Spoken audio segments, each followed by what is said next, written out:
네, 반갑습니다. 오늘은 이제 15번째 알지 못하는 줄 알면 견성이다 하는 부분입니다. 물었다. 어떤 방편을 써야 한 생각 기틀을 돌려 자기 성품을 깨달을 수 있겠습니까? 답한다. 다만 그대 자신의 마음일 뿐인데 다시 무슨 방편을 쓴다는 말인가?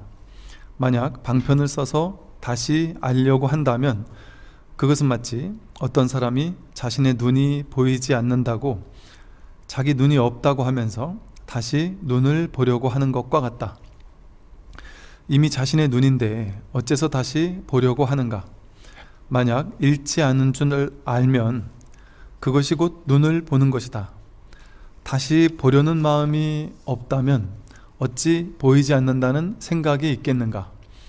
자신의 신령스러운 암도 역시 이와 같아서 이미 자신의 마음인데 어찌 다시 알려고 하는가?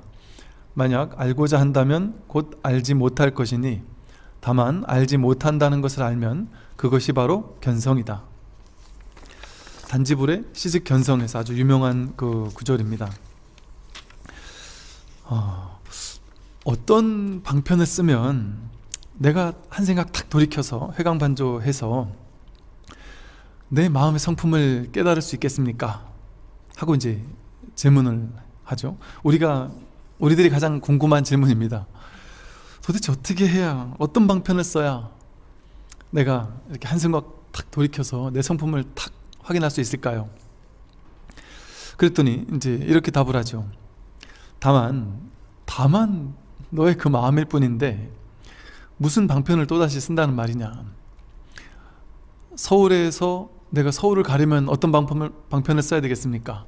이미 너가 서울에 있는데 히말라야 정상에 도착해 있는 사람이 어떻게 정상에 가면 되겠습니까? 하고 어떤 방편을 쓰면 되겠습니까? 할 때 너가 바로 정상에 있는데, 너가 있는 곳이 바로 정상인데, 너가 바로 부처인데 어떻게 거기 가는 방법을 또다시 찾고자 하느냐? 바로 그대 자신의 마음일 뿐인데 다시 무슨 방편을 쓴다는 말이냐? 눈을 가지고 눈을 찾는다, 말을 타고 말을 찾는다, 서울에서 서울을 찾는다, 이런 방편들이, 이런 말들이 여기서 나오는 거죠. 이미 그대 마음일 뿐인데 다시 방편을 찾으려 하면 어긋난다는 것이죠. 만약 방편을 써서 다시 알려고 한다면 그것은 마치 어떤 사람이 자신의 눈이 보이지 않는다고 자기 눈이 없다고 하면서 다시 눈을 보려고 하는 것과 같다. 이미 자신의 눈인데 어찌 다시 보려고 하는가? 만약 잃지 않은 줄 알면 그것이 곧 눈을 보는 것이다. 눈이 눈을 보는 것과 같다, 이제 이런 식의 표현을 쓰죠. 보통 우리가 세상을 파악하는 방법은 둘로 나누어서 분별을 해서 실제 둘로 나눌 수 있는 것이 아님에도 불구하고 우리는 둘로 나누어 놓고 이것과 저것을 비교해서 구별하는 능력, 이것만을 우리는 알고 살아왔죠. 그러니까 똑같은 크기가 좀 다른 크기가 있을 때 두 개를 비교해야 어느 건 크고 어느 건 작은지가 우리는 분별이 된단 말이죠. 확인이 된다. 노래를 잘하는 사람, 못하는 사람, 인물이 잘난 사람, 못난 사람, 이렇게 분별을 해야지 우리는 알잖아요. 그게 이제 우리가 아는 방식이었단 말이죠. 둘로 나누어 놓고 그걸 두 개를 비교해서 아는 방법, 그걸 분별심이라고 한다고 했고요. 근데 그 분별이 정확한가 말이죠. 분별은 정확할 수가 없죠. 왜냐하면 보는 사람에 따라 다르죠. 노래를 A가 잘하느냐 B가 잘하느냐, 나는 B가 좋은데 저 사람은 A를 좋아할 수도 있습니다. 인물이 잘났느냐 못났느냐, 어떤 사람은 A가 더 잘났다고 하는데 어떤 사람은 B가 더 잘났다고 할 수도 있습니다. 누가 더 능력 있느냐, 이것도 자신이 어떤 관점으로 보느냐에 따라서, 사람에 따라서 다르게 볼 수밖에 없는 거죠. 그러니까 절대적인 어떤 옳다 그르다, 맞다 틀리다 이런 개념은 없는데도 불구하고 내가 자기 개념을 가지고, 자기 생각을 가지고 자기 살아오면서 익혀왔던 어떤 그 인식의 틀, 그 색안경을 가지고 세상을 판단하니까 내 기준에는 이게 옳고 저게 틀린 것처럼 보일 뿐이죠. 딴 사람 기준에는 다르게 나와 정반대로 볼 수도 있죠. 그래서 분별의 눈으로는 있는 그대로를 있는 그대로 볼 수가 없다. 가장 큰 분별이 바로 부처님께서 계속해서 오은 12처 18개에서 계속해서 말씀하신 것처럼 내가 저것을 본다라는, 내 눈이 저 대상을 본다라는 분별입니다. 내 귀가 저 소리를 듣는다라는 분별. 보니까 여기는 보는 내가 있고 저 바깥에는 보는 저것이 있구나, 이렇게 둘로 나눈단 말이죠. 사실은 그렇게 둘로 나뉠 수가 없는 거고, 이것이 있어야 저것이 있다라는 연기법에 따라서 보는 나와 보이는 것이 서로 인연화합해야지만, 상의 상관적으로 인연화합했을 때만 임시적으로 본다라는 그런 현상이 벌어지고, 또 그에 따라서 보는 의식이 생긴단 말이죠. 그러니까 인연 따라 생기는 것인데, 우리는 보는 쪽을 나라고 하고 보이는 대상을 바깥이라고 하고, 거기서 일어난 인식을 실제 그것에 대한 판단이라고 믿는단 말이죠. 그럼으로써 12처와 18개라는 분별이 생겨나기 시작한다. 근데 이렇게 우리가 둘로 나누어서 보는 내가 보이는 것을 본다라는 방식으로만 세상을 보아왔다 보니까 이 하나가 하나를 보는 것은 할 줄 모르는 거죠. 분별의 세계에서는. 여기서 말하듯이 눈이 눈을 볼 수가 없습니다. 눈이 눈을 볼 수 없다라는 말은, 눈은 대상화해서 바깥에 있는 것들을 이렇게 우리는 보통 이제 보죠. 근데 눈이 눈을 보려면, 하나가 하나를 확인하려면, 자기가 자기를 깨달으려면, 그러면 대상화해서 보는 것 같은 그런 방식으로는 불가능하다는 것이죠. 여기 내 눈이 있고 여기 바깥에 대상이 있구나. 이 눈은 어디 있지? 여기 죽비가 있는 것처럼 내 눈은 도대체 어디 있을까? 하고 눈도 이 죽비를 찾듯이 막 찾아 나가서는 세상 온 천지를 다 뒤지더라도 내 눈을 결코 찾을 수가 없습니다. 어디에 가도 내 눈은 없으니까.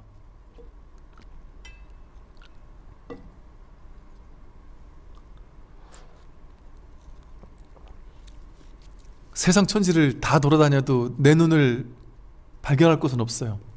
이 눈을 가지고 다른 건 다 볼 수 있는데, 다른 거는 왜 볼 수 있을까요? 대상화시켜서 둘로 나누니까 그렇게 나눠놓고 인식하는 거죠. 분별해서 인식하니까. 그러니까 분별의 방식으로는 내 눈을 확인할 수 없습니다. 즉 눈이 눈을 보는 것은 분별의 방식이 아닌 것이죠. 분별 이전, 둘로 나뉘기 이전. 그러니까 하나가 하나를, 자기가 자기를 확인하는 것이기 때문에. 그래서 여기 말하는 것처럼 눈을 가지고 눈을 찾으면서 자기 눈은 없다고 하면서 내 눈이 어디 있을까 하고 보려고 하는 것과 같다. 근데 다만 잃지 않은 줄을 알면 그것이고 눈을 보는 것이다. 즉 우리가 바깥에 어떤 이 죽비를 보고 이 죽비를 본다라는 그 사실을 통해서 여기 눈이 있구나 라는 걸 그냥 깨달을 뿐이지, 그냥 확인할 뿐이지, 이 사실에 딱 개합할 뿐이지, 이 죽비를 보듯이 내 눈을 바깥을 향해서 쫓아다니면서 둘로 나누는 상태에서 눈을 볼 수는 없다는 거죠. 그 눈을 어떻게 보는 것이냐? 분별의 방식으로는 볼 수 없다. 그 어떤 게 분별의 방식이 아닌 것이냐? 대상화시켜서 거기에서 내 눈을 찾으려고 해서는 그 눈을 확인할 수가 없다. 그러니까 계속해서 선에서는 깨닫고자 하는 사람이, 자기 마음을 깨닫고자 하는 사람이 자꾸 바깥으로만 쫓아다니면 되겠느냐? 바깥으로 찾아다니든 깨달음이 어디 있을까, 도가 어디 있을까 하고 바깥으로만 찾아다니는 눈을 돌이켜서 회광반조하게 되면, 회광반조 그러니까 막 엄청나게 어마어마한 얘기인 것 같고, 회광반조하기 위한 엄청난 수행이 동반돼야 될 것 같고, 그게 이제 우리 편견입니다. 그러니까 눈이 눈을 보는 것과 같아서 눈이 다른 모든 것들을 보는 걸 통해서 무엇을 봐도 상관없죠. 죽비를 보고서도 내 눈을 확인할 수 있어요. 아, 죽비를 보는 걸 통해 아, 여기 눈이 있구나. 보고 있는 이 보는 눈이 있구나라는 걸 확인하는 거예요. 그게 눈을 보는 거예요. 그게 눈을 보고 눈을 확인하는 겁니다.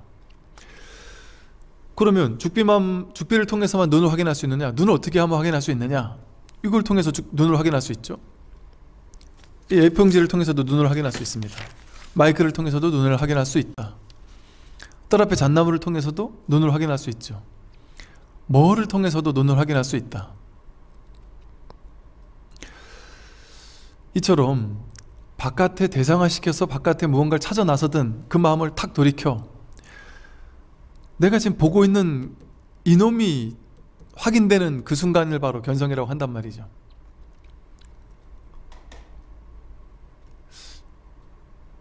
이거를 오랜 습관 때문에 우리가 늘 바깥을 향해서 둘로 쪼개놓고 내가 저것을 본다, 내가 저것을 안다, 모른다, 이런 방식으로 습관이 그렇게 돼 있단 말이죠. 중생의 습관이.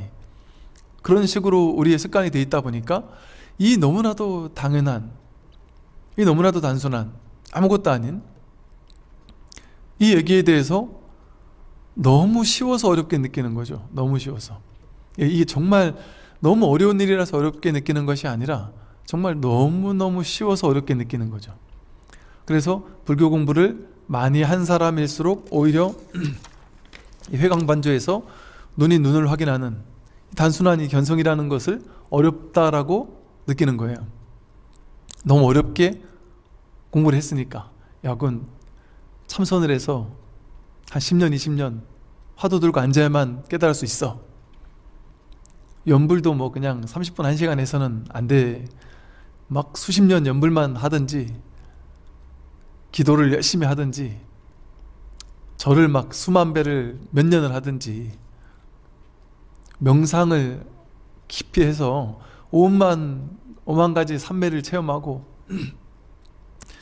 그런 어떤 끊임없는 수행 끝에 이 자리를 확인할 수 있어. 이렇게 이제 우리는 배워왔다 보니까 그렇게 깨닫는 거는 이 선에서는, 이 깨달음에서는, 이 불교에서는 그렇게 깨닫는 거를 얘기한 적이 없단 말이죠. 방편, 이후에 방편에 치우치던 시대에 만들어진 방편의 속성입니다. 죽자 살자 죽도록 수행 잘하는 사람만 깨닫는다 하는 얘기는 그런다고 해서 깨닫지 못하느냐 하는 건 아니죠. 아이, 공부를 쉽게 말해 안 해도 깨닫는다면 공부하면 더 잘 깨닫겠죠. 그러니까 수행을 안 하면 깨닫는다? 아니죠. 수행을 해야 깨닫는다? 어떻게 말할 수가 없습니다. 수행한 사람이고 안 한 사람이고 상관없이 자기 마음이 언제 얼마나 간절했느냐, 내가 이 자리를 확인하고자 하는 이 마음이 얼마나 간절했느냐, 이 간절함 하나 가지고 공부를 하는 것이다. 대부분의 사람들이 이 간절함 하나에 목매고 그냥 끈질기게 그게 정진바람이래. 정진바람일. 그리고 이 간절함이라는 게, 간절한 마음, 이게 이제 안욕따라 삼맥삼보리죠. 발심발보리심. 내가 이 자리를 이 최상의 깨달음의 자리를 반드시 확인해 버리라라는 막 간절함, 그런 것들이 있으면 된단 말이죠. 근데 이거는 열심히 하는 것과는 다른 문제다. 간절하면 열심히 하게 되겠지만, 물론 핀트 안 맞은 상태에서 열심히만 하면, 요즘에 회사에서도 그러잖아요. 열심히 하겠습니다. 열심히 하지 말고 잘해야 돼. 그 열심히만 하면 열심히만 하는 사람은 정말 윗사람이 보기에 참 답답한 거죠. 미치겠는 거죠, 진짜. 일은 열심히 하는데 성과가 안 나니까. 그거 똑같단 말이죠. 우리 불교계에서 그동안 수행해왔던 것이, 내가 만약에 아무리 10년, 20년, 30년 공부를 했는데도 불구하고, 그것도 죽자 살자 죽도록 공부를 했는데도 불구하고 공부가 안 된다 한다면 뭔가 내가 잘못 가고 있는 것은 아닌가, 내가 쓸데없는 힘의 낭비를 하고 있었던 것은 아닌가, 바른 어떤 불직견이라는 정견이라는 바른 안목을 갖추고 공부를 하고 있느냐. 그래서 옛날에 이제 선에서의 편견이 그거였죠. 그냥 무작정 앉기만 하면 돼. 이게 선에서의 편견이었어요. 그냥 무조건 앉기만 하면 돼 이랬다가 많은 또 어른 스님들께서 하시는 말씀이 선과 교를 이렇게 아우르는 말씀을 하시는 것이 무작정 앉기만 해서 되는 것이 아니다. 올바른 안목, 경전에 대한 안목, 부처님 말씀에 대한 안목을 갖추고 그러고 공부를 해야 한다. 그래야만 공부가 제대로 간다 이렇게 얘기를 했단 말이죠. 그래서 실천과 어떤 교학 이것이 이제 잘 맞아야 공부가 된다는 거죠. 여기 말한 것처럼 다른 모든 것들을 내가 이렇게 보고 있는 이 사실을 통해서 내가 지금 눈이 있구나. 눈을 보진 못했지만 다른 모든 것들을 보는 걸 통해서 내가 눈이 있구나. 이 사실을 확인했으면 눈을 찾을까요? 그때부터는? 그 전에 눈을 찾아 나섰는데 이걸 찾는 것처럼 눈을 찾을 줄 알고 찾아 나서는 동안은 죽을 때까지 눈을 찾아 나서야 돼요. 근데 계속 찾아 나서다가 죽을 때까지 찾아 나서다가 문득 내가 뭘 한 거지? 그냥 보고 있다라는 이 사실을 가지고 지금 여기 눈이 있는 게 그냥 확인되는 거 아닌가 하고 확인하고 나면 그 사람은 눈을 찾아 나설까요? 눈을 찾아 안 나서요. 눈을 찾아 나설 필요가 없어요. 그렇다고 해서 그 사람이 실제 자기 눈을 봤을까요? 본 건 아니에요. 몰라요. 눈을. 자기 눈이 어떤지 모른단 말이에요. 모른다라는 게 확실해요. 그럼에도 이제 분명한 거예요. 이걸 통해서, 죽비를 통해서 내 눈이 있다라는 사실을 확연히 알았지만 아는 것도 아니란 말이죠. 분별의 방식으로 알았느냐 보았느냐 물어본다면 알지도 않았고 보지도 못했단 말이죠. 그런 방식, 분별 이전의 방식으로 알고 확인한 거죠. 그래서 이렇게 눈을 확인한다면 어찌 보이지 않는다는 생각이 다시 있겠느냐, 눈을 찾는다는 생각을 다시 가질 수 있겠습니까? 그래서 이 공부는 내가 찾던 불성을 찾고 나서 끝나는 공부가 아니라 더 이상 찾지 않게 된단 말이죠. 이걸 알고 나서 내가 알아야지, 불성이 뭔지를 알아야지 봐야지 하고 있다가 그걸 알았다 하고 끝나는 공부가 아니라 모를 뿐이라는 사실이 확연해진단 말이죠. 다른 걸 통해 눈이 있음을 확인했으면 됐지, 그 진짜 눈을 본 거냐, 분별의 눈으로 봤을 땐 본 것도 아니고 안 것도 아니란 말이죠. 모를 뿐이다. 그러나 더 이상 눈을 찾지 않는다. 불성을 확인했느냐? 불성 그런 거 모른다. 그러나 더 이상 불성을 찾지 않는다. 이것을 통해서 불성이 확인되니까 보는 걸 통해 불성이 확인되고 듣는 걸 통해 불성이 확인되고 이렇게 불성이 생생하게 살아있음이 확인되니까 보는 걸 통해서 지금 보고 있는 이 살아있음이 경험되잖아요. 듣는 걸 통해 이 듣고 있다라는 이 듣고 분별하는 두 번째 자리에 떨어진 분별의 알을 얘기하는 것이 아니라 이 너무나도 단순한 봄, 들음 이것이 경험되고 있는, 이걸 통해 이 자성이 살아 숨쉬고 있구나, 늘 이렇게 작동하고 있고 활동하고 있구나, 이 사실을 확인하는 것이지. 그러면 더 이상 자성을 찾으려 하지 않죠.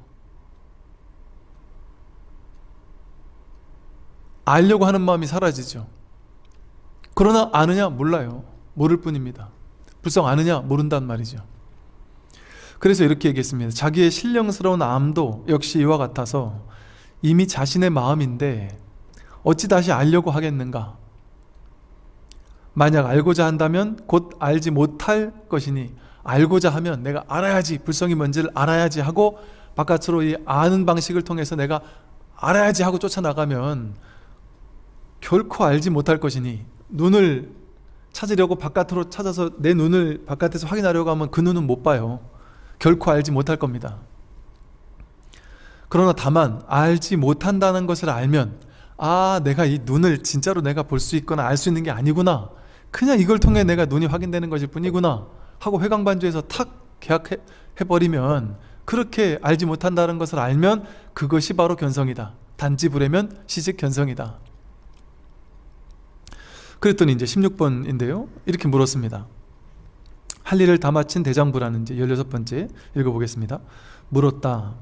근기가 뛰어난 사람은 듣는 즉시 쉽게 알겠지만 중하근기의 사람은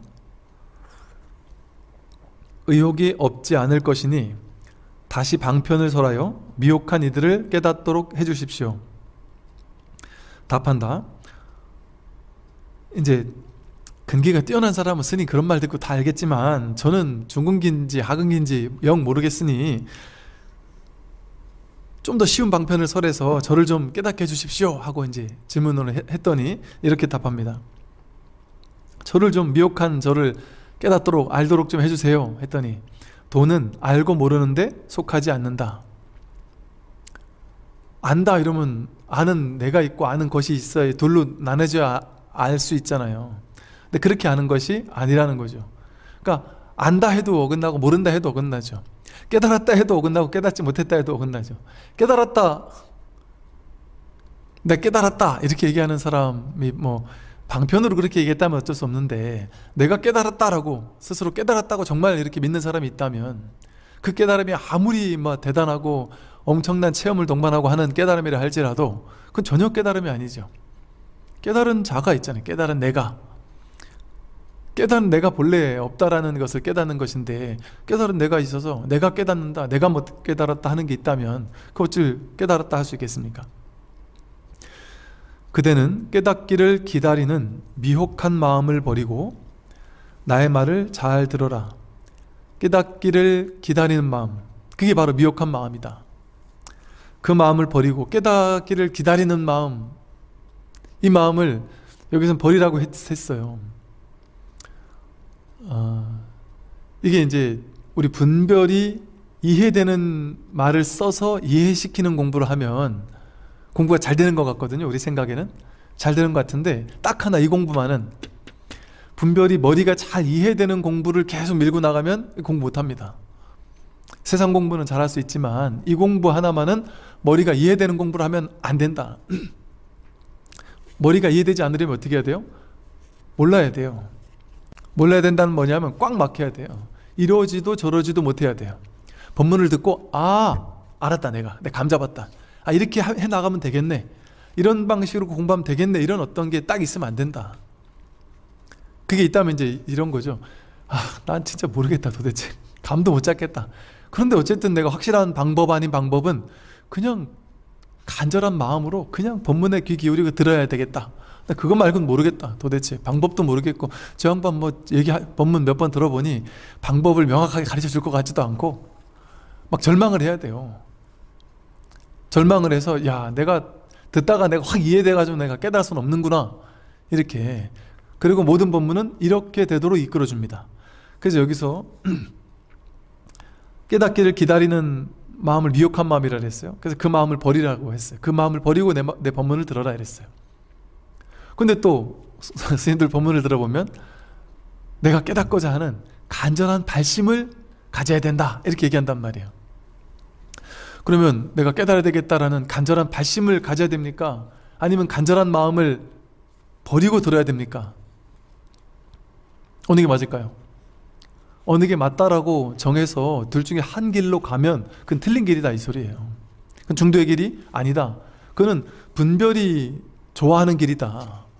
내가 발심만 하면 되는구나, 발심만 해서 가야지, 그것도 아니다. 발심을 했지만 그것 또한 놓아라, 그것만이 맞는 길이다, 이것도 또 아니다. 그래서 하되 함이 없이 해라라는 말을 하죠. 간절한 마음으로 내가 이 자리를 확인해야 되겠다, 이 공부를 내가 해야 되겠다 하는 간절한 발심을 하되 그 마음도 내려놔라. 발심을 해라, 간절한 마음을 가져라. 그러나 그 마음도 내려놔야 된다. 그러면 처음에는 발심을 했다가 나중에 내려놓나요? 처음엔 발심을 했다 밀어붙여 보다가 거기서 이것도 안 됐을 때 탁 넣는 건가요? 그게 맞다라고 할 수도 없고 또 그게 틀렸다라고 할 수도 없다. 그렇게 자꾸 정리를 해서 그럼 뭐가 먼저고 뭐가 후일까요? 이런 식으로 정리하면 안 된다. 정리하면 안심이 되고 안주가 되잖아요, 그 법문에. 그렇게 하면 되는구나 하고 이렇게 공부하면 되는구나 하고 안주할 수 있고 안심할 수 있어서 거기 기댈 수 있는 건 진짜 법문이 아니에요. 그건 분별이 좋아하는 법문이죠. 분별이 익숙해지는, 분별은 뭐 하나 딱 떨어진 결론을 좋아하거든요. 근데 법문 들어보세요. 딱 떨어지는 결론이 있습니까? 아니 이 결론에 가려면 딱 요것만 하면 돼 하는 게 있습니까? 그러니까 좋은 법문은 이 기도법, 이 수행법 하나를 알려주고 그것만 주구장창 하면 끝난다 이렇게 얘기하는 건 아주 안 좋은 법문이거나, 안 좋다기보다는 그렇게 처음에는 그렇게 방편을 쓸 수는 있지만 훌륭한 선지식이라면 그 방편을 썼다가 스스로 그 방편을 또 깨뜨리죠. 이번 본문에선 썼다가 다음 본문에선 깨기도 하고. 그러니까 이제 일반 분별을 가지고 사는 일반 중생들 생각에서는 이놈의 스님들의 그분들 표현에 의하면 저한테도 그래. 이 중놈의 표현이 도대체 뭐 어쩌자는 거냐, 도대체 저게 말이냐 방구냐 이렇게 생각한단 말이에요. 정말 이 불교가, 이 공부가 분별의 공부가 아니라는 사실을 모르는 사람들은 이게 이해를 못해요. 이해를 할 수가 없고, 이 얘기를 들으면 하라 그랬다 하지 말라 그랬다 하니까 지도 왔다 갔다 한다고 이렇게 얘기를 해요. 법문하는 스님들이 자기도 왔다 갔다 한다. 어느 날 이러라 했다가 어느 날 그러지 말라 했다가, 쥐도 지금 모르니까 저러는 거 아니냐 이런 식으로 얘기를 한단 말이죠. 이렇게 해야 되는 겁니다. 공부는 가르칠 때 이렇게 가르쳐야 돼요. 이것만 하면 된다 이렇게 가르치면 안 된다니까요. 이거 해라 하고 가르쳤다가 그거 어느 정도 하는 것 같으면 딱 깨뜨려야 돼. 그거를 거기서 내가 딱 안주하고 가던 거에 내가 허탈하게 탁 깨지는 순간을 맞도록 자꾸 해줘야 돼요. 이거다 했다 그거 아니다라고 반드시 해줘야 돼요. 그 입파자재라 불러요. 이걸 세울 잎, 깨뜨릴 파, 세웠다가 깨뜨리는 것을 자제하게 해야 된다. 그래서 방편을 세웠다가 깨뜨릴 줄 알아야 된다. 그래서 제가 방편을 쓰는 사람들이나 방편을 쓰는 뭐 스님들이나 방편 수행을 나쁘다라고 얘기하지 않아요. 때로는 나쁘다고 얘기하지만 깨야 될 때는 강력하게 아니다 그건 삿된 거다 이렇게까지도 얘기할 수 있죠. 그러나 또 다른 본문에서는 기도도 하고 수행도 하고 열심히 해라 이렇게도 한단 말이에요. 왜? 세웠다가 깨뜨렸다를 자제하게 해야 되기 때문에. 즉 모든 수행법이 어떤 수행법만 어떤 사람에게 적절하게 맞을, 그게 모든 사람에게 맞는 수행법이란 없습니다. 심지어 제가 무수히 많은 사람들의 공부 이야기를 들어보잖아요. 정말 제가 그런 모습을 보면서 참 뭐랄까, 저도 그렇지 싶으면서 뭐랄까, 이게 법문할 때도 좀 겸손해진다 할까요? 그게 뭐냐면, 옛날에는 옳고 그른 것, 정법과 사법, 바른 공부와 바르지 않은 공부에 대한 제 스스로도 옳고 그른 게 좀 컸죠. 강력하게 있었다 보니까 잘못된 거는 막 그건 아주 잘못된 거다, 이게 옳은 거다, 이런 식의 얘기를 많이 했었어요. 옛날 같으면. 근데 제가 공부하는 사람들을 많이 만나다 보니까요, 정말 하나의 방편이 어떤 사람에겐 큰 도움이 되고 어떤 사람에겐 독이 될 수도 있구나 라는 것도 알게 되고, 반대로 이건 분명히 좋은 방편이 아닌데, 어찌 보면 심지어는 조금 삿된 방편이기 쉬운데, 혹은 너무 기복적인 방편이기 쉬운데, 그 방편이 그 사람에게 큰 효과를 발휘하는 때가 있더란 말이죠. 심지어는 외도의 수행을 하다가 공부하는 사람도 있다니까요. 다만 외도의 수행을 하다가 공부된 사람은 그 이후 본인이 봐도 이상한 거예요. 본인이 이 자리를 확인하고 나니까 이게 외도였구나라는 걸 스스로 깨달아요. 그러다 보니까 이제 그 이후의 공부에서는 이제 이 바른 법을 찾아오죠. 그러니까 다른 공부 하다가 거기서 문득 어떤 체험이 있었어요. 근데 이제 그 이후가 자꾸 더 혼란스러운 거래요. 그러다 보니까 스스로 이 공부를 찾아오는, 심지어 뭐 타종교를 공부하다가 이종 또 찾아오거나, 다른 사상 공부하다가 오거나, 다른 이상한 또 명상단체에서 내가 봐도 이상한 삿된 걸 공부를 했는데, 대부분 거기서 공부하는 사람들의 한 90% 이상이 다, 99%가 다 삿된 쪽으로 가는데, 그 사람은 희한하게 거기서 공부가 좀 돼가지고 그 이후에 다시 이 공부를 찾아서 다시 안 차게 된 이런 사람도 봤다니까요. 그러니까 그 사이비 내지는 삿된 공부를 하는 공부처도 제가 이 말씀을 드린 이유는 뭐냐면, 옛날 같으면 사이비는 아주 나쁘다고 얘기했겠죠. 근데 오늘 또 한 번 깨는 이유는 뭐냐면, 공부하는 사람들이 많이 왔다 갔다 해요. 공부하다 보면 간절한 마음은 있는데, 이게 내가 여기서 공부를 제대로 이끌어줄 수 없을 것 같다고 느끼다 보면 또 이제 여기저기 끼웃끼웃 한단 말이에요. 저도 옛날에 막 한때 이 공부 저 공부 많이 여기저기 끼웃거려 봤다 그랬잖아요. 지금 돌이켜보면 그게 저에게 공부가 돼서 도움이 됐어요. 또 지금 이렇게 다양한 사람들 만나서 이야기할 때 큰 도움이 돼요. 왜? 뭐 어느 수행단체에서 공부했는지 듣기만 해도 대부분 다 하니까. 제가 못 들어본 공부단체는 거의 없는 것 같아요. 그러니 그 사람들이 어떻게 지금 치우쳐 있겠구나라는 것도 대충 이제 감이 온단 말이죠. 그래서 그것이 잘 됐다 이런 것이 아니라, 또 그런 데서 이제 좀 삿된 짓을 시키거나 삿된 일을 하거나 삿되게 이렇게 돈을 너무 과하게 요구하거나 막 이런 식의 너무 잘못된 사이비는 뭐 말할 것도 없죠. 그런 가감히 쳐내야 되는데, 약간 애매한 이 공부처들이 있을 수 있어요. 그런데 무조건 삿되다고만 얘기할 수 있느냐? 어떤 사람은 그곳에서 공부가 될 수도 있습니다. 또 어떤 사람은 그냥 기복 불교만 열심히 하다가, 기도만 열심히 하다가 그냥 이 자리를 확인하는 사람도 있어요. 그냥 아무것도 모르고, 나는 왜 하는지도 모르고 그냥 연불만 하다가 깨닫는 사람도 있을 수 있죠, 당연히. 그러니까 방편은 천편일률적으로 어떤 방편이 효과적이고 어떤 방편은 그렇지 못하다 이렇게 얘기할 수가 없습니다. 중요한 것은 이제 이 중도의 안목, 어떤 방편에도 과도하게 치우치지 않고 그것이 방편이라는 사실을 분명히 자각한 채로 그 방편을 임시로 쓰는 거죠. 임시로 썼다 버린 줄 알아야 되는 거죠. 그러니까 깨닫기를 기다리는 미혹한 마음을 버리고 나의 말을 잘 들어라.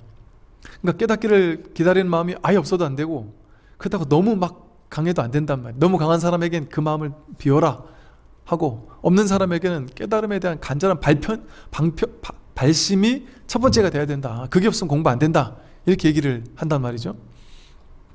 이게 중요한 말이에요.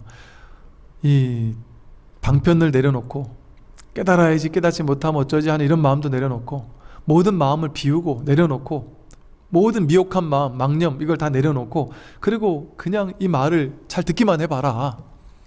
법문을 잘 듣기만 해봐라. 그냥 모든 법이라는 건 존재, 모든 것들, 이 소리 것들, 내가 이것저것 할 수 있는 모든 것, 정신적 물질적인 모든 것, 생각, 감정을 포함해서 물질, 우주, 자연, 빌딩, 내 소유물, 모든 것, 이게 법이에요.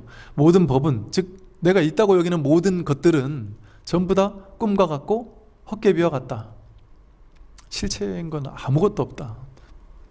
그러므로 망념은 본래 고요하고 티끌 같은 경계는 모두 공하다. 망념, 자기 안에서 일어나는 모든 생각, 이건 전부 다 본래 고요하다. 본래 있는 게 아니다. 본래 고요하다. 본래 있는 게 아니다. 뭐가 망념일까요? 일어나는 모든 생각들이 전부 다 망념입니다. 어제 아주 기쁜 일이 있었다. 아주 즐거운 일이 있었다.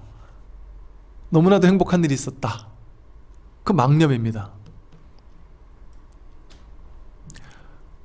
1년 전에, 10년 전에 나에게 아주 안 좋은 일이 있었다. 그것 때문에 지금까지 내가 막 스트레스 받고 너무 괴롭다.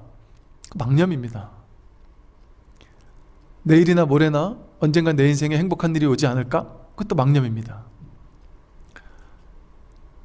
여러분들이 여기까지 뭐를 타고 오셨어요? 지하철을 타고 왔다. 그런 일이 있나요? 지금 실제로 여실하게 보면, 진짜만 상대한다면, 생각은 상대하지 말고 허상은 상대하지 말고 진짜만 상대한다면, 조금 전에 지하철 타고 오던 그 내가 있습니까? 그건 망념일 뿐이죠. 조금 여기서 신발을 벗고 이렇게 걸어 들어오던 그 내가 있나요? 그건 망념일 뿐이에요. 생각일 뿐이에요. 진짜만 상대한다면. 근데 우리는 진짜 상대를 안 해요. 가짜만을 상대해 왔어요. 허상만을. 꿈과 같고 여기 헛개비와 같은 망념을 진짜라고 여기면서 무슨 소리야, 내가 아까 집에서부터 여기까지 아침에 일어나서 세수하고 밥 먹고 여기까지 차를 타고 왔는데 그게 왜 허상이야, 그게 망념이야, 넌 진짜 있었던 일인데, 이렇게 망상을 부린단 말이에요. 이거는 그냥 체험적으로 아는 거잖아요. 확실한 거잖아요. 체험적으로. 그게 있어요 진짜? 지금? 어제가 진짜 있습니까? 내 나이가 진짜 있습니까? 내가 떠올릴 때만, 생각을 작동할 때만 내가 몇 살이야 이게 있잖아요. 내가 여자인지 남자인지가 정말 진실만을 상대한다면 진짜 있어요. 내가 여자인지 남자인지 생각을 일으킬 때 그때 있어요. 내가 나이가 몇 살이다, 내가 아프다 안 아프다, 심지어 나다 하는 거, 그거 다 생각이에요. 나다 하는 거 자체가 생각이에요. 내가 태어났다, 몇 년을 살았다, 다 생각이에요. 내가 죽는다, 내가 늙고 병들고 죽는다, 이거 다 생각이에요. 12연기는 전부 다 소멸해야 될 것들이죠. 사성제는 괴로움의 원인이 뭔지를 탐구해서 괴로움의 원인을 소멸하는 거예요. 근데 집성제라는 것은 괴로움의 원인이 이렇게 집적되어 있다, 쌓여 있다, 모여 있다 이 소리거든요. 12가지가 12연기 순간 역관이 사성제의 집성제, 멸성제거든요. 그러면 12연기의 모든 단계가 다 허상인 줄 알아서 소멸시켜야 된다는 얘기잖아요. 늙고 생로병사, 늙고 병들고 죽는 것, 태어나고 늙고 병들고 죽는 것 다 멸해야 될 거거든요. 12연기를 멸해야 될 거예요. 그럼 난 지금 살아있는데 나를 멸해야 되나? 칼로 날 쑤셔 죽여야지 12연기 실천하는 건가? 아니죠. 나도 망상이에요. 내가 늙는다, 병든다, 내가 죽는다, 내가 살았다, 내가 지금까지 이렇게 살아왔다, 이거 다 허상이에요. 근데 이 허상을 왜 나라고 여기며 우리는 살고 있느냐? 어릴 적부터 내가 경험해온 삶을 기억으로 취해가지고 기억으로 쥔단 말이에요. 제가 이 말씀 늘 드리죠. 이렇게 죽비를 한번 딱 친다. 그럼 죽비 치는 이 소리가 방금 전에 지나갔어요. 왔다가 갔어요. 여러분 아까 지하철 타고 올 때 얼마나 많은 소리들이 들렸겠어요. 주변 사람들이 막 제자제자 떠드는 소리들이 들렸겠어요. 그 소리 지금 있습니까? 명명백백하게 없죠. 어쩌면 그때도 없었을 거예요. 내가 딴 생각하느라고 그 생각을 못 들었을 수 있어요. 그런데 보세요. 그 소리는 명백하게 있었죠. 명백하게 있었는데 지금 있어요 없어요? 없어요. 그 소리가 나를 괴롭힙니까? 안 괴롭혀요. 옆에서 핸드폰 하던 분이 자기 가족분과 막 싸우는 소리를 들었어요. 네가 그래 잘났냐?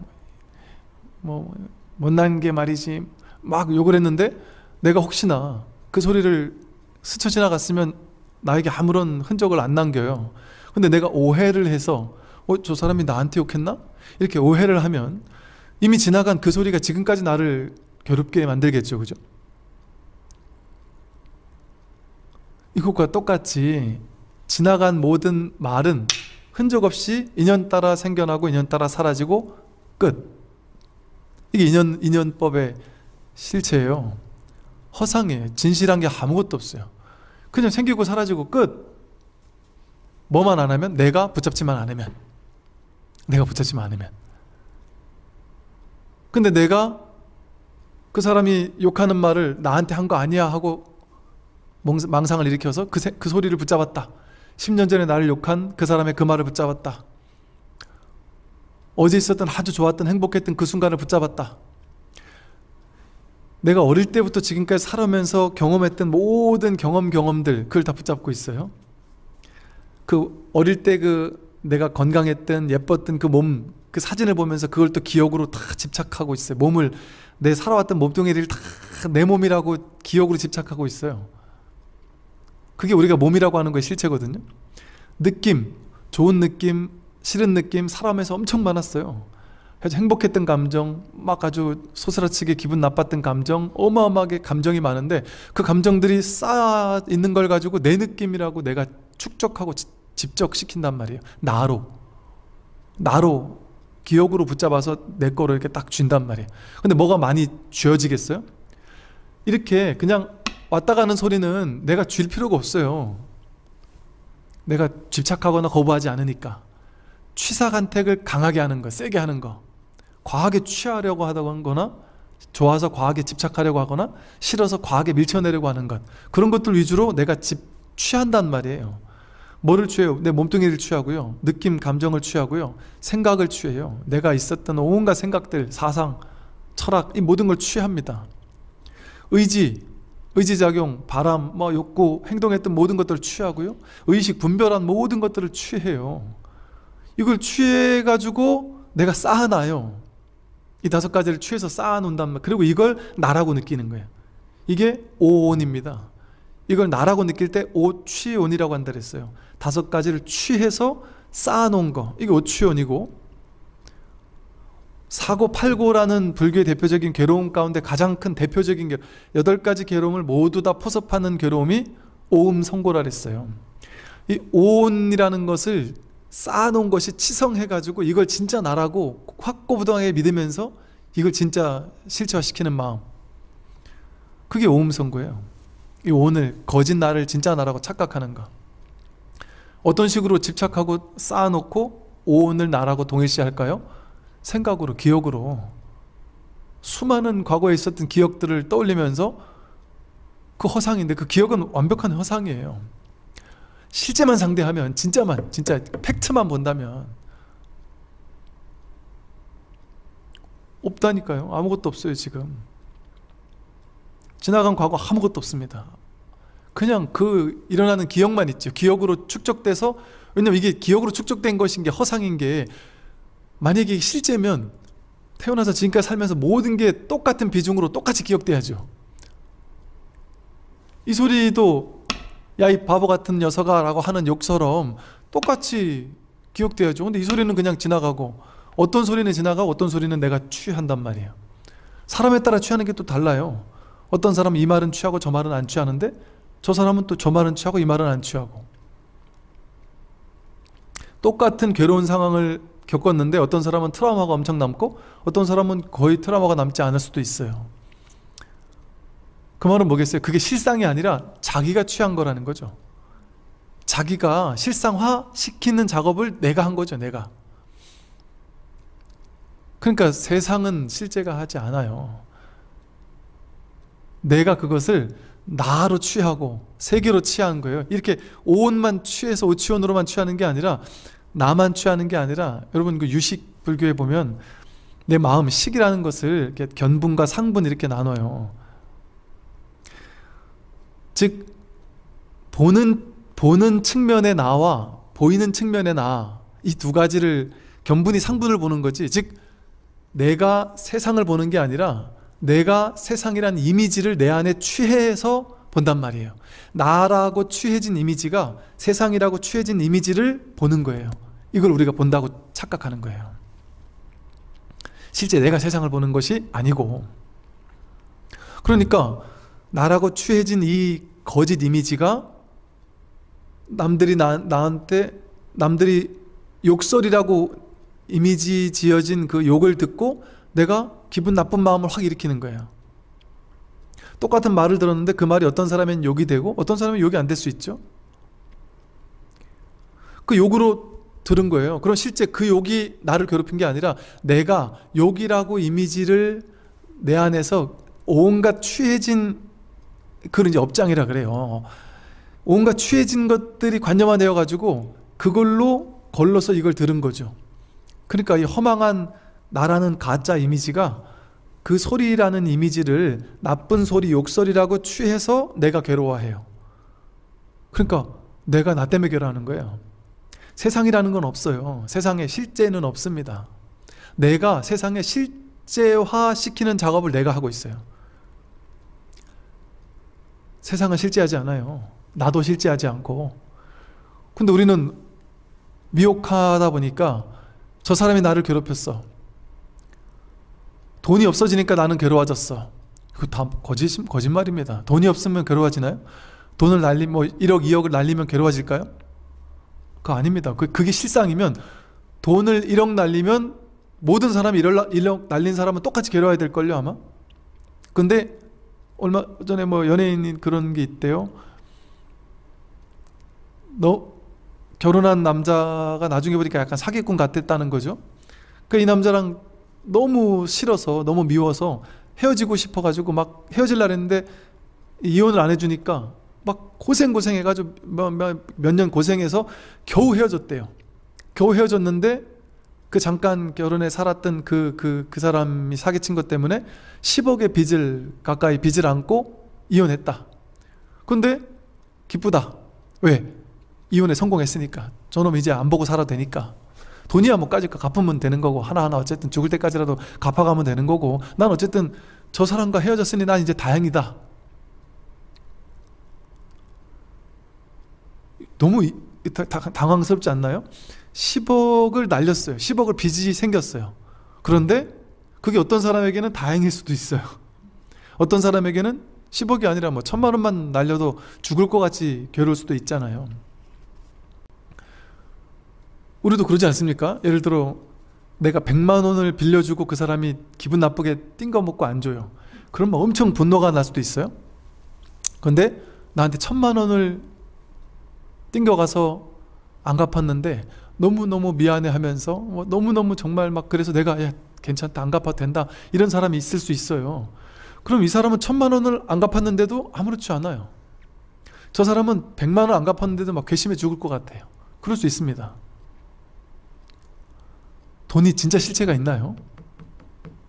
심지어 10억, 100억, 1조를 날려도 그게 자신에게 크게 괴롭지 않은 경우도 있죠.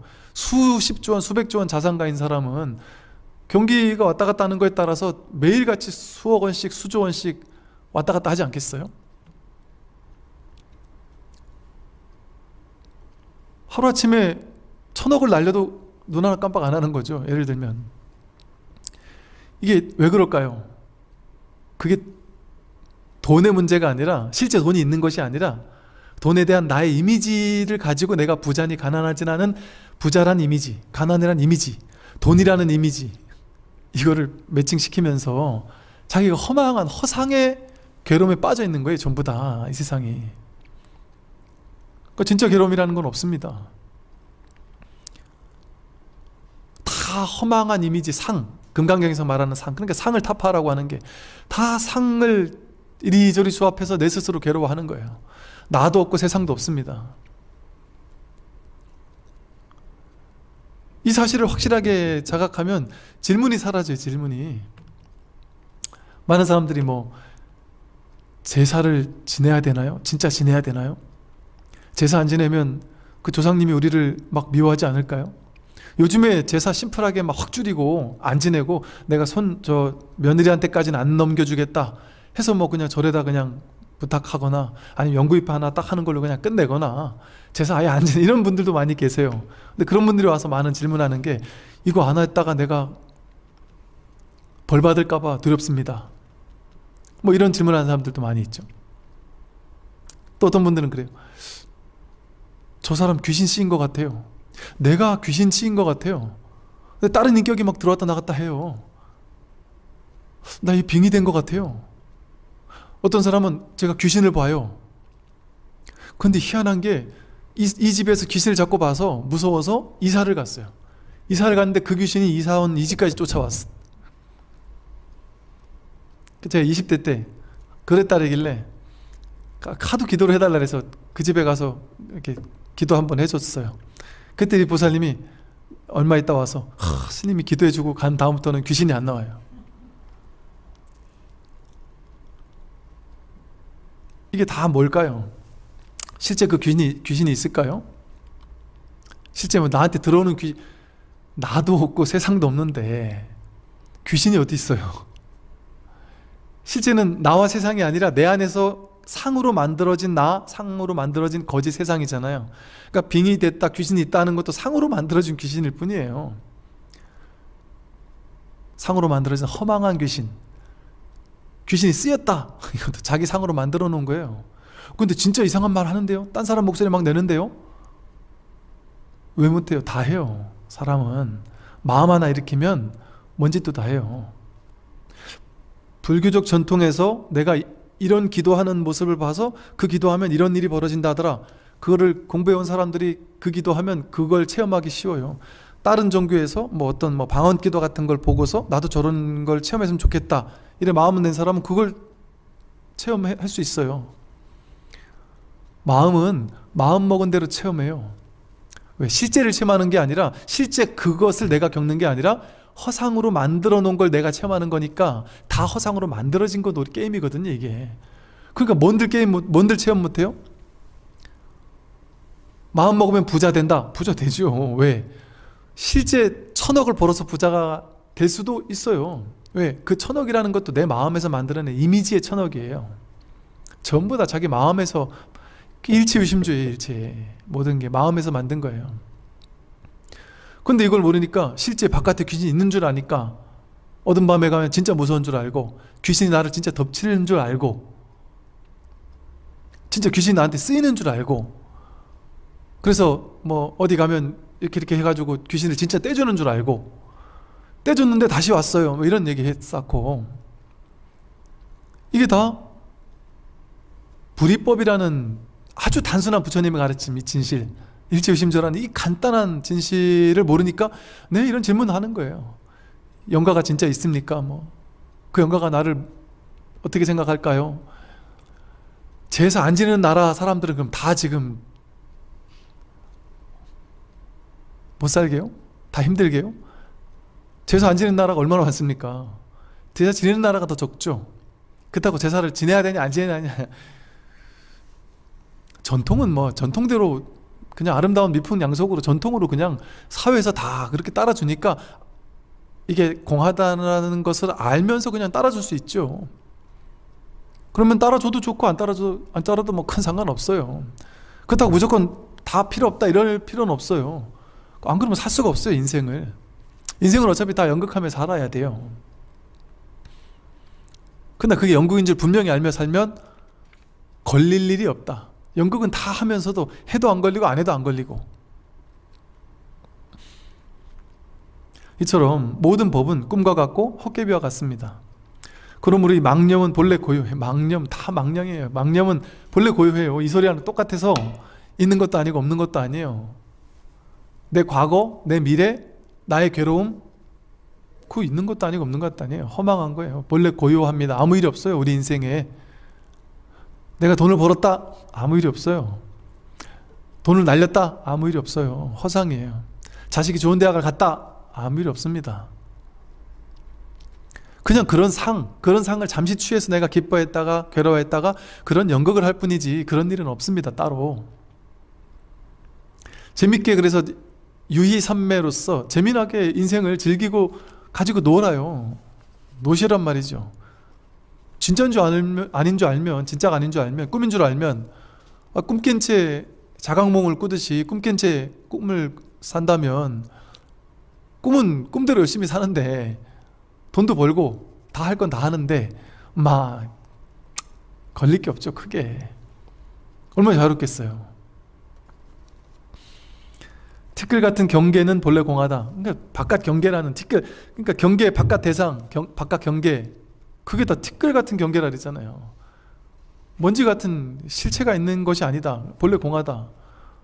실제 돈, 실제 명예, 실제 권력 이런 거 실제하지 않아요. 자기 마음에서 만드는 거예요. 마음에서.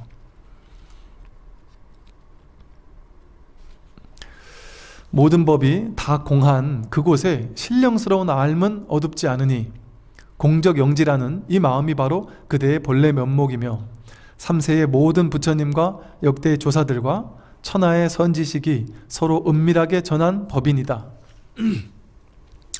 3세의 모든 부처님과 역대 조사들과 천하의 선지식들이 서로 은밀하게 전한 법의 도장. 진정한 법. 그 법이 뭐냐? 무엇이 진짜 법이냐? 공적영지라는 이 마음이 바로 그대의 본래 면목이다. 보세요. 아까 말한 것처럼 모든 법은 꿈과 같아요. 모든 것들은 전부 다 꿈과 같아요. 허상과 같아요. 헛개비와 같아요. 실제가 아니에요. 생각은 망념, 망념일 뿐이에요. 허망한 생각일 뿐이라서 본래 고요하다. 본래 없다. 본래 정멸이에요. 모든 생각이 일어나더라도 그대로 정멸이에요. 파도가 그대로 바다듯이 어떤 생각이 일어나도 그 생각 자체가 본래 고요하고, 바깥 경계, 좋은 일이 생기든 나쁜 일이 생기든, 괴로운 일이 생기든 행복한 일이 생기든, 심지어 내가 병 걸려 죽는 일이 생기든, 나고 죽는 일이 생기든, 어떤 일이 생기든, 돈을 날리는 일이 생기든 돈을 버는 일이 생기든, 그 모든 게 바깥 경계잖아요. 바깥 경계, 티끌 같은 바깥 경계를 내가 취한 건데 그 또한 본래 공해요. 전부 다 본래 공해요. 이 진실이에요. 이 공적한 거예요. 공적해요. 세상은, 나도 세상도 따로 없어요. 그냥 공적할 뿐이에요. 그런데 이 공적한 가운데 모든 법이 다 공한 그곳에, 모든 법이 다 공해요. 그냥. 그런데 거기에 이 신령스러운 알은 어둡지 않아요. 이건 그냥 이렇게 확인된단 말이에요. 그냥 이렇게 드러났다 사라지는, 이거는 그냥 확인하죠. 생생하죠. 역력하죠. 이건 진짜잖아요. 요거만 진짜잖아요. 근데 이거를 가지고 죽비를 때리는구나, 뭐 이런 식으로 생각하면 그거는 허상이죠. 진실은, 진짜 팩트는 이 사람은 이렇게 생각하고 저 사람은 저렇게 생각하고, 이 사람은 좋아하고 저 사람은 싫어하고, 그건 진짜가 아니잖아요. 그냥 이것만이 진짜지, 이걸 가지고 생각하고 해석한 건 진짜가 아니죠. 그 생각은 다 공한 거예요. 허망한 거예요. 망념이에요. 망념. 뜰 앞에 잣나무, 이걸 말뜻 따라가면 그건 망념이다. 공하다. 말뜻을 따라가면 진짜가 아닙니다. 진실과 접할 수 없다. 근데 말뜻을 따라가면 사람들마다 뜰 앞에 잣나무를 떠올리는 게 다 다르겠죠? 그럼 그건 진짜가 아니잖아요. 왜냐하면 법은 하나니까, 일불승 일침법계, 하나의 법, 오로지 하나의 한 법일 뿐이지 두 개, 세 개, 네 개의 법이 없잖아요. 뜰 앞에 잣나무, 이게 법이란 말이에요. 근데 뜰 앞에 잣나무에서 첫 번째 자리로 공통적으로 확인되는 거, 그게 법이에요. 뜰 앞에 잣나무 했을 때 이 뜰 앞에 잣나무를 다르게 해석하고 있는 그 해석된 것은 법이 아니란 말이죠. 고양이도 깐나내기도 모든 100명이든 1000명이든 그 모든 사람에게 뜰 앞에 잣나무, 이 하나의 똑같은 하나의 진실이 법이다. 그냥 똑같은 이 하나의, 여기서 확인되는, 똑같이 확인되는, 저 사람과 내가 다르게 확인될 것 같은 건 법이 아니에요. 이렇게 그냥 소수영령하게 알잖아요. 이 소리가 난다라는 사실을 알죠. 그죠? 이 소리가 난다라는 사실을 알아요. 그냥 저절로. 그냥 눈 뜨니까 저절로 이게 모든 게 다 보여요. 보고 뭐야 하고 해석하는 건 사람마다 다 다르니까 그건 진짜가 아니잖아요. 팩트가 아니잖아요. 레알 팩트가 아니에요. 그냥 이게 법이에요. 이게 법. 스님이 죽비를 왜 저렇게 흔들까? 이건 법이 아니고, 이렇게 생각으로 따라간 법이 아니고, 그냥 이거는 100% 생생하게 확인되잖아요. 그냥 확인되잖아요. 그러니까 이걸 가지고 분별로 아는 게 아니기 때문에 소수영령하게 안다. 그래서 영지다, 이렇게 표현을 했어요. 공적 영지다. 공항 가운데 텅 비어서 아무것도 없는데, 희한하네, 나도 없고 세계도 없고 아무것도 없다는데 뭔가 이렇게 생각이 일어났다는 걸 알아요. 본다는 걸 알아요. 이게 듣는다는 걸 알고, 느낄 때 느끼는 걸 알아요. 차 맛을 보면서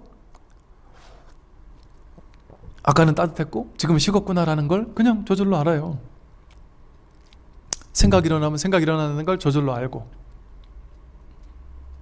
그냥 이 공적영지한 분별 이전의 첫 번째 자리에서의 암, 이것은 어찌할 도리가 없는 거예요. 이건 만들어내는 게 아니죠. 이건 이미 있는 거예요. 본래 갖춰져 있는 거.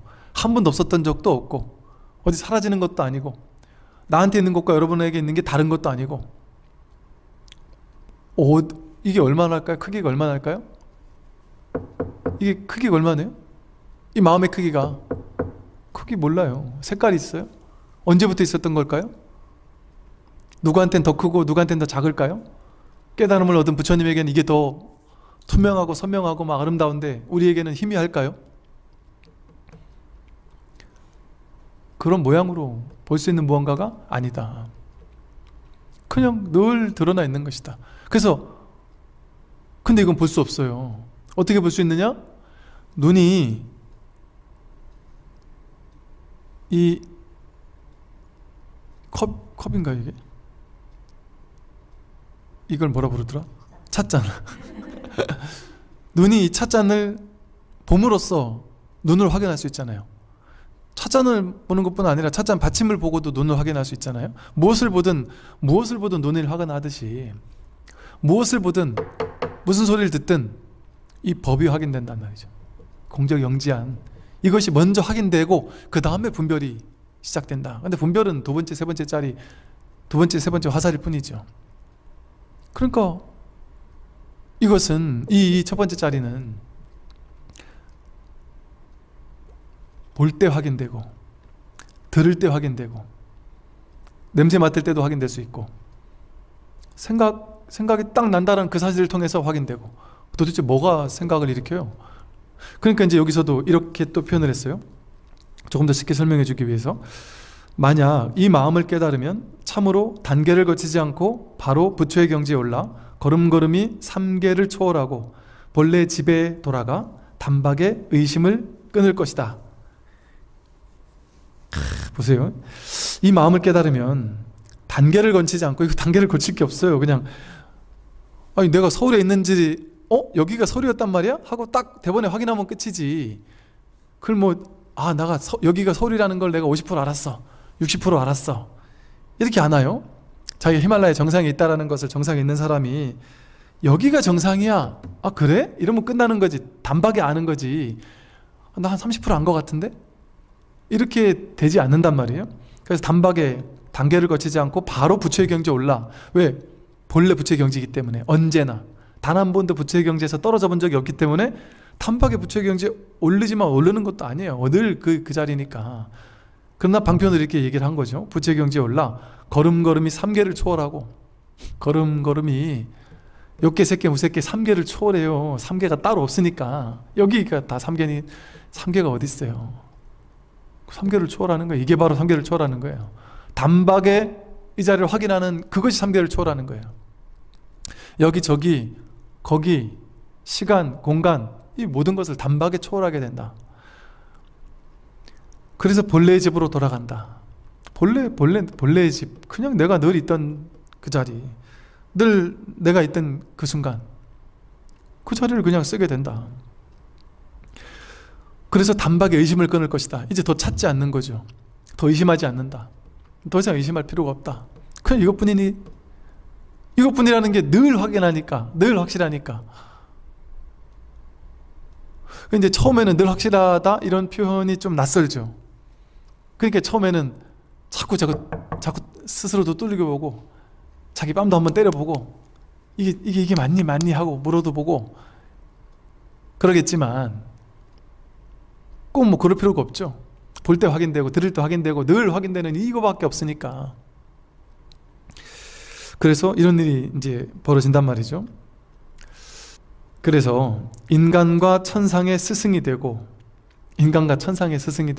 단박에 자비와 지혜가 서로 도와 자기도 이롭고 남도 이롭게 함으로 인간과 천상에게 공양을 받게 될 것이니 하루에 10,000냥의 황금이라도 쓸만하다.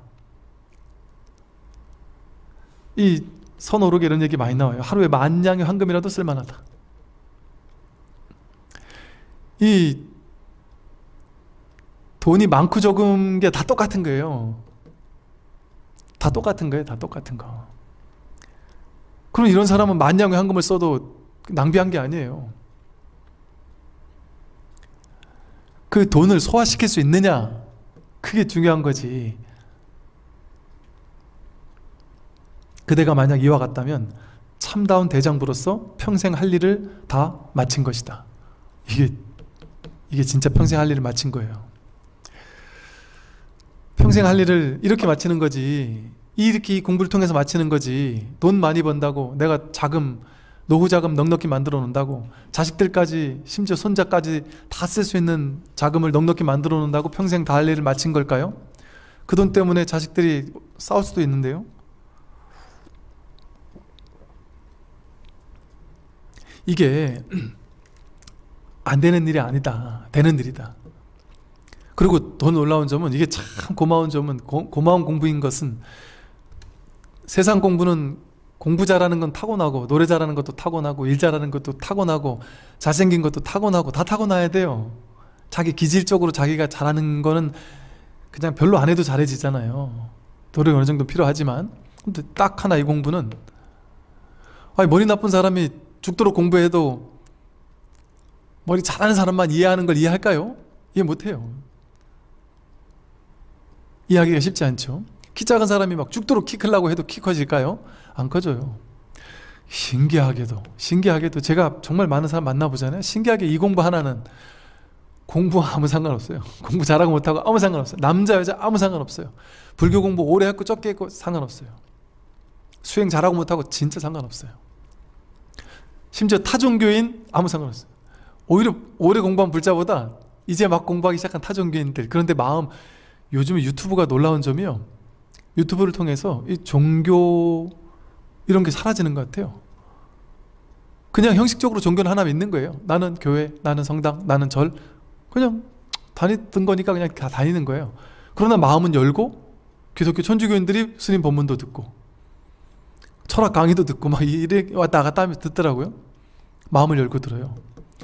이렇게 마음을 열고 듣는 사람들이, 그러니까 불교의 마음을 열 정도니 얼마나 마음이 열려 있었겠어요. 타종교인데도 불교의 마음을 열고 법문을 듣는다. 이건 마음이 얼마나 열려 있는 사람이에요.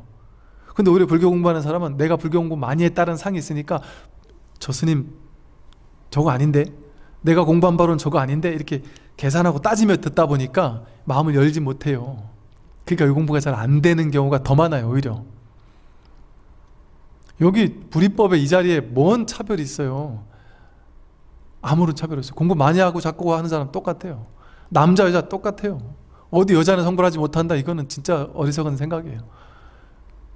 불교가 어찌 보면 상을 자꾸 조장하는 성향이 있는데, 이게 인도의 독특한 문화 때문에 그래 생긴 거지, 그거 계속 쥐고 있으면 안 돼요. 우리 보세요. 목사님 신부님보다 오히려 스님들은 머리도 깎고 신승복 입고 하니까 더 상이, 스님 상이라는 게 되게 크잖아요.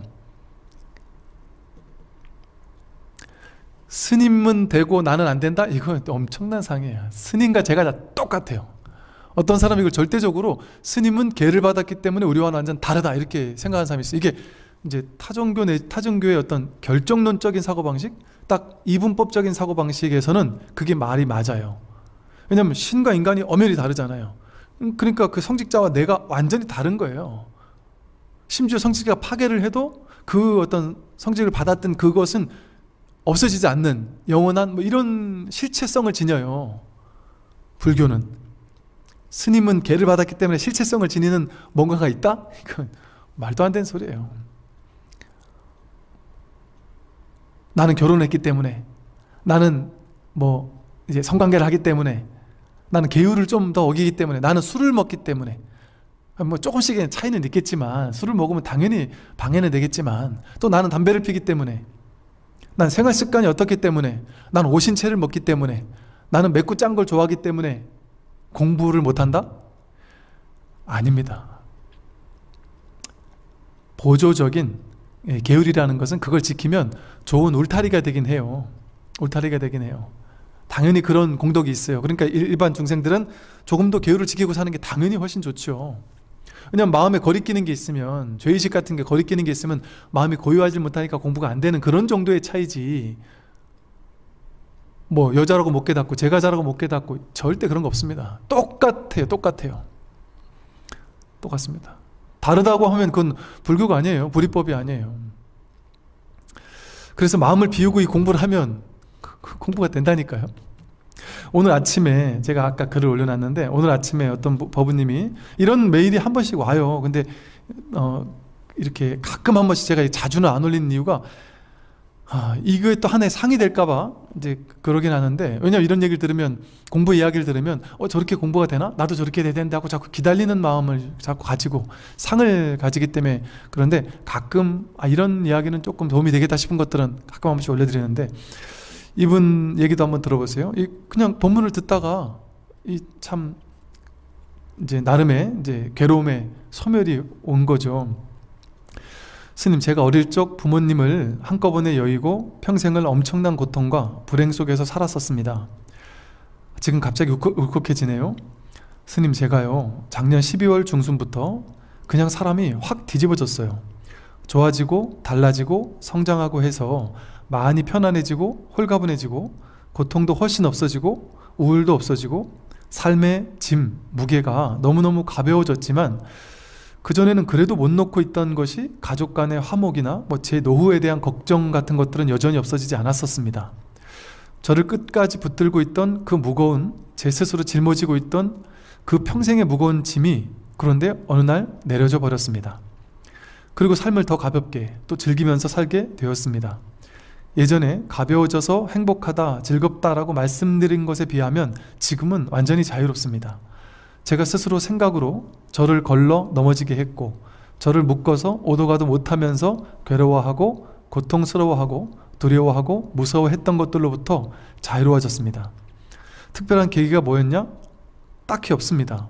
그냥 계속 법문 듣고 저를 알아차리고 스님 가르침 떠올리면서 제 삶에 적용도 하고 깨닫고 싶어서 몸부림이 날 정도로 간절해 하기는 하면서 지내고 있었습니다. 제가 성장했습니다, 달라졌습니다가 아니고 제가 아주 확 다 뒤집어진 듯 그냥 내면이 완전히 달라져서 자유로워서 새처럼 홀홀 날고 싶습니다. 제가 묶었던 것들로부터 자유로워지니 이렇게 가벼운 것을, 이렇게 행복한 것을, 이렇게 평안한 것을, 또 이렇게 단순한 것을. 스님, 저는요 매일이 행복하고 즐겁고 감사하고 긍정적이고 제 실수나 잘못, 화나 짜증을 놔도 그냥 지나가 버립니다. 저를 비난하거나 자책하거나 그런 게 전혀 없이 그냥 이것뿐입니다. 그러니까 제가 살기가 너무 편하고 가볍습니다. 거기에 머물면서 괴로워하고 자책하며 다음에 이어지는 제 삶을 사는데 방해가 되고 다음 이어지는 삶에 집중을 못하고 했었는데, 일어날 뿐, 일어났을 뿐, 그리고 다 그냥 지나가 버리니까 너무나 가볍고 좋습니다. 첫 번째 자리, 그 자리를 알고 싶어서 지난번 11월 즈음에 정말 너무나 몸부림이 날 정도로 간절했습니다. 그렇게 간절해하면서 지내고 있던 중 며칠 후 출근을 하며 제 몸과 마음을 바라보며 걷고 있었습니다. 그런데 노래가 부르고 싶어서 노래를 부르는데 갑자기 왼쪽 갈비뼈 안쪽에서, 그러니까 제 몸 안에서 노래를 부르는 것을 보고 있는, 그것을 노려보고 있는 뭔가를 보았습니다. 아주 눈에 불을 켠 듯 살아있는 눈빛으로 강렬하게 딱 바라보는데 제가 너무 놀랐습니다. 그러면서 우주보다 더 큰 무언가가 느껴졌습니다. 우주보다 더 큰, 그러나 크기를 알 수 없지만, 크기를 헤아릴 수 없지만 우주를 다 덮고 있는 듯, 우주를 한눈에 다 보고 있는 듯, 제가 우주를 다 덮고 있는 듯, 그런 이상한 것이 보여지고 느껴지고 그랬었습니다. 이것이 마음인가? 그냥 마음인가 보다 하고 출근을 해서 그냥 일을 했습니다. 제가 느낀 것이, 본 것이 맞는지도 모르고, 물론 제 망상일 수도 있죠. 알 수가 없어서 그냥 심장이 좀 두근거리며 계속 걸었습니다. 그 바라보던 것이 생각나서요. 그런 것을 느끼고 보고 난 후 저는 큰 변화가 처음에는 없었습니다. 뭔가가 확 달라지지도 않았고, 다만 번뇌가 왔을 때 알아차리고 제자리로 돌아오는데 너무나 빠르고 확실하게 딱 어떤 확실한 자리에 선명하게 돌아온다는 것을 느꼈습니다. 그리고 12월 계기들은 있었지만 제 노후나 가족에 대한 집착들이 확 놓여지면서 저는 자유의 몸과 마음이 되었습니다. 그러면서 저를 올감했던 제 기질이나 성격이나 도덕성 때문에 스스로 묶여있던 것들로부터, 힘들던 것들로부터 자유로워지며, 저는 그냥 자유하다는 말씀이 저를 요즘 표현할 수 있는 최고의 단어인 것 같습니다. 저는 다음 생에 새가 되고 싶다는 생각을 늘 하고 살았습니다. 제가 너무나 자유가 없다는 생각에 뭔가에 너무나 묶여 있어서 괴롭다는 생각이어서 답답해 했습니다. 그래서 집 근처 산에 가서 나무들 사이로 부는 바람 소리를 들으며 그 바람을 느끼며 자유롭게 새가 되어 나는 상상을 했는데 진짜로 독수리가 되어서 제가 나는 듯한 느낌도 생생히 느낀 날도 있었습니다. 이제 상상하지 않아도 됩니다. 지금 제가 새가 되어 자유롭게 살고 있으니까요. 스님께 저의 달라진 모습을 말씀드리려니 갑자기 울컥해진 이유가 스님 생각이 나서요. 스님을 만나지 않았더라면 저는 없다는 생각을 하니 울컥했습니다. 이 기나긴 고통의 터널에서 이 환한 빛, 자유의 빛을 보는데 참으로 길고 오랜 시간이 걸렸지만 제가 달라지려니 종이 한 장 차이로 확 단박에 바뀌어버리는 것을 체험을 했습니다. 물론 아직 갈 길이 멀고 먼 것을 압니다. 그렇지만 제가 삶에서 엄청나게 빠르게 성장하고 달라진 것에 감사함, 행복함을 느끼며 하루하루 잘 살고 있습니다. 이런 이야기를 이렇게 보내주셨어요. 이런 이야기들을 제가 한 번씩 접할 때마다 제가 좀 깜짝깜짝 놀랄 때가 있을 정도예요. 저러다 깨달을 수도 있나? 저렇게 가능하단 말이야? 제가 깜짝깜짝 놀랄 정도로. 그러니까 제가 이런 걸 보면서 요즘에 느끼는 것이, 야, 정말 이건 무문관이구나. 따로 길이 없는 길이구나. 어떤 특정한 방편에만 있는 길이 아니구나. 꼭 불교를 통해서만 가는 길도 또 아니구나. 정말 길 없는 길. 그러나 괴로움 속에서 벗어나야 되겠다라는 그 공통점이라면, 괴로움 속에서 벗어나야 되겠다라는 괴로움을 처절하게 느껴봤던 사람, 그리고 이 괴로움에서 벗어나겠다라는 마음이 있었던 사람, 이런 사람이 불교도 몰랐는데 문득문득 깨어나는 경우도 있고요. 이런 사람이 나중에 불교를 공부하다가 깨닫는 사람도 있고, 또 뭔가 이 간절한 발심, 이 괴로움을 통해 불교로 들어와서 이 법문을 듣다가 내 인생이 괴로우니까 여기서 벗어나야 되겠다라고 발심을 하고, 그리고 법문 듣다가 깨어나는 사람, 이런 경우가 가장 많긴 하지만 그런 다양한 경우들이 있을 수가 있다. 조금만 더 보겠습니다. 물었다. 저희 입장에서 본다면 어떤 것이 텅 비고 신령스럽게 하는 공적영지의 마음입니까? 공적영지를 앞에서 말했다 보니까 이렇게 답하는 거죠. 그대가 지금 나에게 묻는 그것이 바로 그대의 공적영지의 마음인데 어째서 돌이켜 비추지는 않고 밖에서 찾는가? 스님, 공적영지의 마음이 도대체 뭡니까? 그게 공적영지의 마음이란 말이에요. 공적영지가 도대체 뭔지 모르겠습니다. 모르겠다 하는 그것을 자기가 잘 알고 있잖아요. 지금 내가 모르니까 모른다는 거 알고 이렇게 질문했단 말이에요. 내용물은 중요하지 않아요. 아느냐 모르느냐는 중요하지 않아요. 내가 모른다는 걸 확실하게 알고, 안다라는 것을 확실하게 알고, 뜨거운 손에 물을 대면 뜨겁다는 걸 알고, 차가운 손에 물을 대면 차갑다는 걸 알고, 이렇게 질문하고 있는 이것을 통해 이 살아있는 깨어있음이, 이 살아있음이 이렇게 자기가 경험하고 있는 거거든요. 도대체 공적영지가 뭡니까? 도대체 법이 뭡니까? 그 묻고 있는 너다. 그 묻고 있는 그것이 바로 그거 아니냐? 내가 이제 그대의 분상에 의거해서 바로 본래의 마음을 가리켜 직진심하여 그대를 깨닫게 할 것이니 마음을 깨끗이 하고 내 말을 들어라. 항상 이렇게 마음을 깨끗이 하고 내 마음을 들어라. 분별하지 말고 해석하지 말고 들어라 이 소리예요. 해석으로 듣지 마라. 분별해서 듣지 말고 그냥 들어라 이 소리예요. 아침부터 저녁까지 하루 종일 보고 듣고 웃고 말하고 혹은 성내거나 기뻐하거나 또는 옳다 그르다 하는 가지가지의 행위와 동작은 필경. 누가 그렇게 하느냐?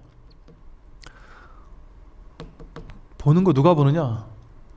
보는 놈이 누구냐? 듣는 거 누가 듣느냐? 웃는 거, 말하는 거, 썩내는 거, 기뻐하는 거, 썩내는 거, 이 나쁜 놈하고 썩내는 이거 누가 하느냐? 그게 바로 부처인데. 기뻐하는 거, 옳다 하는 거, 그르다 하는 거. 옳다, 그르다는 분별이잖아요. 근데 분별의 내용 따라가기 전에 옳다 하는 이 마음, 그르다 하는 이 마음, 옳고 그르고라는 내용을 따라가지 않으면 그 옳다 이전에 옳다가 바로 이거고, 그르다 이전에 그르다가 바로 이거란 말이죠.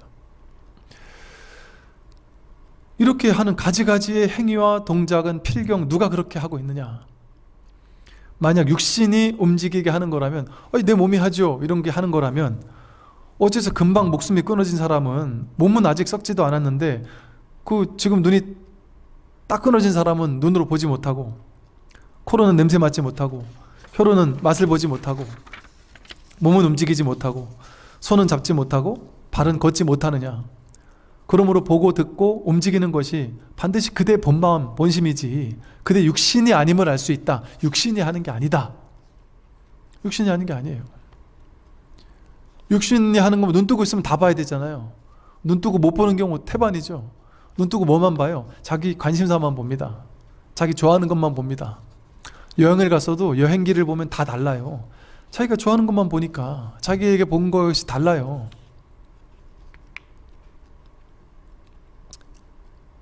육신이 보는 게 아니에요. 눈이 보는 게 아니다. 보는 내용 분별해서 보면 분별의 눈으로 보는 건 어때요? 또 다 달라요. 다 자기가 분별한 눈으로 보니까. 그러니까 안식으로 보는 거는 분별의 눈으로 보는 것 뿐이다. 안식으로 보는 것 이전이란 말이죠. 안식은 보자마자 분별하는 마음을 안식이라 해요. 보자마자 분별해서 아는 마음 이전이다. 첫 번째 자리다. 그러나 이것도 여기 말하는 것처럼 소소영령하게 아는 마음이라고 했단 말이에요. 근데 여기서 소소영령하게 아는 마음은 왜 소소영령하다고 불렀어요? 분별해서 아는 마음이 아니기 때문에. 그래서 이것을 인도에서는 순수의식 이렇게 표현하기도 했다. 근데 그 말도 부족하지만 말일 뿐이지만 그러니까 분별하기 이전에 분별이 일어나기 이전에 순수하게 소소영령하게 아는 마음. 그래서 이 몸이 육체가 바로 나라면 몸은 움직이지 못하고 손은 잡지 못하고 발은 걷지 못하는가? 그러므로 보고 듣고 움직이는 것이 반드시 그대의 본마음이지 그대 육신이 아님을 알 수 있다. 자기 본마음이 보게 하고 이 시체를 누가 끌고 다니느냐 이것도 실제 내가 아니고 아까 그랬잖아요. 몸도 내가 아니고 생각도 내가 아니고 세상도 우주도 다 내가 아니다. 실제가 아니다. 아무것도 아니다. 아무것도 없다. 그럼에도 불구하고 이렇게 그냥 알아요. 그냥 이렇게 소리 나면 소리 나는 줄 알고 맛을 보면 맛보는 줄 알고 배고프면 배고픈 줄 알고 저절로 이렇게 일어나고 있어요. 삶이 저절로 일어나고 있어요. 내가 내 삶을 사는 것이 아니고 내가 내 삶을 잘 살았어 못 살았어 난 행복해서 불행했어 나는 죄 지은 사람이야 난 착한 사람이야 그런 나는 없습니다. 죄 지은 내가 없어요. 착한 일을 한 내가 없어요. 내가 그 일을 한 내가 없습니다. 나는 그 일을 하지 않았어요. 그냥 그 일이 인연 따라 벌어졌을 뿐이에요. 연기법의 소행이 있어요. 내가 한 일이 아니고 그냥 연기법이 일어난 거예요. 그냥 연기법에 따라서. 그런데 이 생각이 내가 그때 그거 했어 나 잘했지 하고 인정받고 싶어 하고 내가 그때 그걸 못했어 나는 나쁜 놈이야 나는 죄를 받아도 싸하고 죄의식에 사로잡힐 뿐이에요. 자기가 그런 자기가 없어요. 죄를 지은 자기도 없고 복을 지은 자기도 없습니다. 인연 따라 일어나요. 근데 우리는 아닌데요. 저는 제가 스님 법문을 들으러 올 건지 말 건지를 제가 아침에 결정하는데요. 오늘 아침에도 제가 일어나서 갈까 말까 막 고민하다가 결국엔 내 자유의지로 갈 거를 선택했는데요. 밥 먹을 때도 그렇고 애들 학교 대학교 보낼 때도 그렇고 다 내가 선택했는데요. 이 남편하고 결혼할까 말까 내가 선택했는데요. 그 선택한 내가 없습니다. 그 선택은 어떻게 내려졌을까요? 내가 선택한 게 아니고 사실은 일어난 거예요. 뭐에 따라서 일어났을까요? 자기 업습에 따라서 살아온 업의 습관, 업습에 따라서 그 결론을 그렇게 내게 돼요. 예를 들면 이러죠.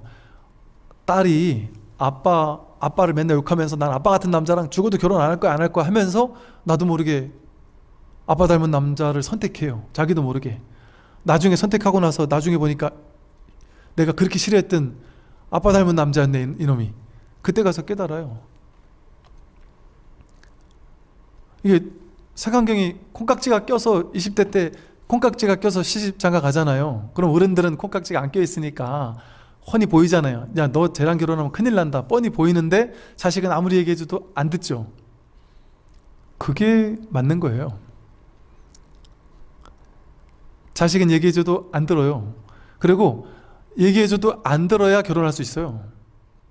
해보니까 아시잖아요. 내가 제정신 차리고 있으면 결혼 못하죠.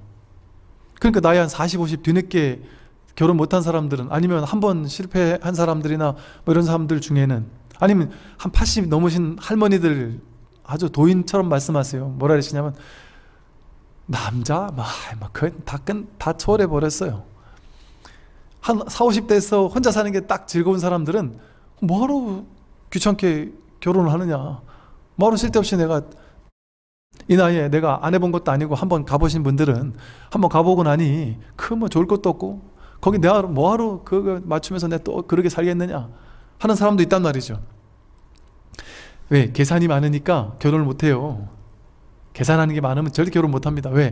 완벽한 사람 없거든요. 또 완벽한 사람은 나한테 계산이 안 맞아요. 나는 계산이 맞는데 저 사람은 나한테 계산이 안 맞아요. 자기가 손해보는 것 같지. 그러니까 안 되거든요. 그러니까 서강경, 그러니까 이게 참 신기한 거죠. 20대 때 못 모를 때 콩깍지 껴가지고 못 모를 때, 그때 그냥 못 모를 때 하는 거예요. 그냥. 그러니까 그때 우리는 결혼에 실패했다라고 생각해요. 근데 실패한 게 아니고 업이 그렇게 만들어 버려요. 심지어 내가 너무 괴로워서 죽을 것 같은 일이 생겼잖아요. 그러면 거기서 죽지 않게 만들려고 단기 기억 상실을 만들어 버려요. 그래서 그 너무 괴로웠던 충격적이었던 사건을 나도 모르게 잊어버리게 만들어 버려요. 기억 상실이 오게. 그래서 삶을 그냥 편하게 살게 돼요. 그걸 잊어버려야 내가 사니까. 내가 한 겁니까? 저절로 일어나요. 그런데 저절로 일어난 것에 대해서 내가 사사건건 해석하죠. 분별해서 내가 했어, 내가 잘못했어, 내가 실수했어, 나라는 아상을 개입시켜서 내가 잘했다, 내가 잘못했다라고 자꾸 분별을 입히는 것뿐이에요. 그런 일이 본래는 없다. 뿐만 아니라 이 육신을 이루고 있는 4대는, 지수화풍 4대는 성품이 공한 것이어서 거울 속의 영상 같고 물 속의 달과 같은데 어떻게 항상 뚜렷이 알고 분명하고 어둡지 않아 항아강의 모래알같이 한량없는 묘한 작용을 일으킬 수 있겠는가.